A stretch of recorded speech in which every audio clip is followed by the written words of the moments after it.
హనుమకొండలో నడి రోడ్డుపై కత్తితో దాడి జరిగింది. అదాలత్ దగ్గర ఇద్దరు ఆటో డ్రైవర్స్ కొట్టుకున్నారు. పబ్లిక్లో కత్తి దూశారు. ఓ మహిళతో ఇద్దరికి వివాహేతర సంబంధం ఉందని, అదే ఈ ఘర్షణకు దారితీసిందని చెబుతున్నారు. రాజ్ కుమార్ అనే వ్యక్తిని మరో ఆటో డ్రైవర్ హత్య చేశారు. మృతుడు మడికొండకు చెందిన వ్యక్తిగా గుర్తించారు పోలీసులు.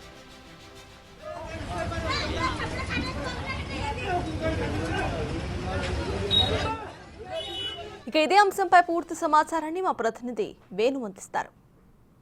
హన్మకొండ మధ్యాహ్నం దారుణం చోటు చేసుకుంది. అదాలత్ జంక్షన్కు కూతవేటి దూరంలో సుబదార్ పిఎస్కు 900 మీటర్ల దూరంలో ఇద్దరు ఆటో డ్రైవర్లు ఒకరిపై ఒకరు దాడి చేసుకొని ఓ ఆటో డ్రైవర్ను అతి కిరాతకంగా కత్తితో పొడిచి చంపాడు. ప్రస్తుతం మనం ఉన్నటువంటి ఇదే సీన్ లోపల మర్డర్, అత్యంత పాశవిక మర్డర్ కూడా జరిగింది. ప్రస్తుతం మనం ఆ స్పాట్లో చూడొచ్చు. ఆ స్పాట్లో ఆటో డ్రైవర్ను పొడిచిన తర్వాత మొదటిసారిగా పూర్తిగా ఆ యొక్క నైఫ్ కూడా పూర్తిగా తన రిబ్స్ను చీల్చుకుంటూ వెళ్ళి గుండెలను చీల్చుకుంటూ వెళ్ళింది. ఆ తర్వాత లివర్ను కూడా పొట్టలో విపరీతమైన పోటు, దాదాపు 6 పోటు పోవడంతో కూడా తన లివర్ కూడా బయటకు వచ్చి ఇక్కడే స్పాట్లో చనిపోయాడు. సో ప్రస్తుతం చనిపోయిన తర్వాత మృతుడు రాజ్ కుమార్ పడిపోయినటువంటి స్థలం అది.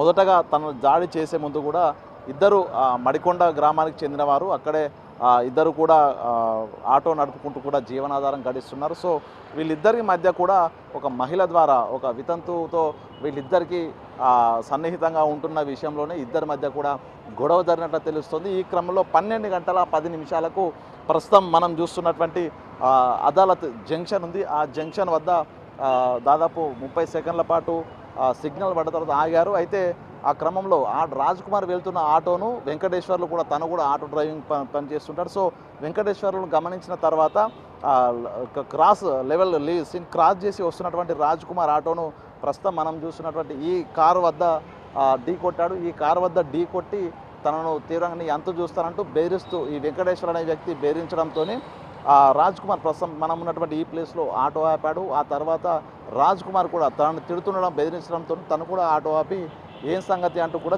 వెళ్తూ తన దగ్గర వెళ్ళే ప్రయత్నం చేయగా అప్పటికే తన వెంట తెచ్చుకున్నటువంటి షార్ప్ నైఫ్తో వెంకటేశ్వర్లు రాజ్ కుమార్ను విచక్షణ రహితంగా పొడవడంతో ప్రస్తుతం అక్కడే వెంటనే స్పృహ తప్పి పడిపోయాడు. అయితే ఆ క్రమంలో ఇద్దరు ఒకరిపై ఒకరు దాడి చేసుకుంటున్న క్రమంలో కూడా స్థానికంగా ఇదంతా రద్దీగా ఉండే ప్రాంతమైనప్పుడు కూడా ఎవరు కూడా ఇద్దరిని ఆపే ప్రయత్నం చేయలేదు. దీంతో అఘాయిత్యం జరిగింది. దీంతో తీవ్రమైన కత్తిపోట్లతో రాజ్ కుమార్ ఇదే ప్లేస్ లోపల కూడా కుప్పకూలి ప్రాణాలు వదిలాడు. సో స్థానికులంతా కూడా ఆ రాజ్ కుమార్ చనిపోయిన తర్వాత హత్య చేసిన వెంకటేశ్వర్లు ఆటో డ్రైవర్ను కూడా స్థానికులు దేహశుద్ధి చేశారు. వెంటనే పోలీసులు రావడంతో పోలీసులకు కూడా ఆ వెంకటేశ్వర అప్పగించడం, ప్రస్తుతం పోలీసుల కస్టడీలో వెంకటేశ్వర్లు ఉన్నారు. సో అంటే ఇద్దరి మధ్య ఇద్దరు మడికొండకు చెందినటువంటి వ్యక్తులే, ఇద్దరు కూడా ఆటో డ్రైవర్ చేస్తున్నారు. ప్రస్తుతం మృతుడు రాజ్ కుమార్ వివాహమైంది. ఒక కొడుకు కూతురు కూడా ఇద్దరు ఇంటర్ చదువుతున్నారు. సో కూతురు డిగ్రీ పూర్తయింది, కూతురుకు పెళ్లి కూడా అయింది రీసెంట్గానే. సో కొడుకు ఇంటర్ చదువుతున్న కొడుకున్నాడు. సో అంటే భార్య పిల్లలు కూడా ప్రస్తుతం అనాథలుగా ఉన్నారు. రాజ్ కుమారు టెంట్ హౌస్ నిర్వహిస్తూ అదేవిధంగా ఆటో డ్రైవర్గా పనిచేస్తూ కుటుంబాన్ని పోషిస్తూ ప్రస్తుతం రాజ్ కుమార్ హత్యతో కూడా ఆ కుటుంబము అనాథగా మారిందని చెప్పొచ్చు. ఇక వెంకటేశ్వర్లు హత్య చేయడానికి తాను సన్నిహితంగా ఉన్నటువంటి ఒక మహిళ, తాను ఒక వితంతు మహిళతో సన్నిహితంగా ఉంటున్నాడు. అయితే అదే మహిళతో రాజ్ కుమార్కు పరిచయం ఏర్పడింది. ఈ పరిచయాన్ని జీర్ణించుకోలేని వెంకటేశ్వర్లు తన జోలికి వస్తావా అంటూ కూడా పొడుస్తున్న క్రమంలో కూడా అదేవిధంగా తను గట్టిగా అరుస్తూ ఆ కత్తితో విచక్షణ రహితంగా రాజ్ కుమార్ను పొడిచారు. సో అంటే ఈ మర్డర్ కూడా ప్రస్తుతం మనం చూడవచ్చు ఎంత రద్దీగా ఒక షాప్స్ల మధ్యలో ఉన్నటువంటి ప్రాంతంలో మర్డర్ జరగడం కూడా హన్మకొండలో తీవ్ర కలకలం అయితే రేపింది. ప్రస్తుతానికి దీనికి సంబంధించి కూడా అసలు స్థానికులు ఉన్నారు. అసలు ఏం జరుగుతుంది, నడి రోడ్డు మీద ఇంతమంది ప్రజలు ఉన్నారు, ఇక్కడే ఒక కత్తితో విచక్షణ పొడిచారు. అసలు ఎట్లా చూస్తారు ఈ స్థాయిలో మిట్ట మధ్యాహ్నం జరిగిన మర్డర్? ఇక్కడ అదాలత్ దగ్గరలో సార్, ఇది రస్తా రోడ్డు. ఈ రస్తా రోడ్డు మీద ఇది జరగడం చాలా దుర్కార్యం. ఈయనే సుబేదార్ పోలీస్ స్టేషన్ కూడా ఇక్కడే ఉంటుంది. ఇక్కడ మెయిన్ రోడ్డు, ఈ నుంచి సీఏలు పోతా అంటారు, ఎస్ఐలు పోతా అంటారు, కోర్టు లాయర్లు పోతా అంటారు, అందరు పోతా అంటారు. అలాంటి మెయిన్ రోడ్డు మీద ఇలాంటి సంఘటన జరిగిందంటే పట్టబాటింతలా ఇదంతా జనాలు కూడా భయపడుతున్నారు. జనాలు కూడా ఎవరైనా ఆపాలన్నా కూడా భయం పడతారు, మా మీద కేసులు అయితే అని చెప్పేసి వాళ్ళు కూడా భయపడి ఎవరు చాలా వాళ్ళు వెళ్ళిపోతారు. వాళ్ళు పోలీస్ స్టేషన్ పొడుచుకున్నాడు, అంబులెన్స్ వచ్చి లేట్ అయింది, ఆయన వేసుకొని వెళ్ళిపోయారు. ఇది ఇట్లా జరగడం మాత్రం చాలా దుర్దేశం.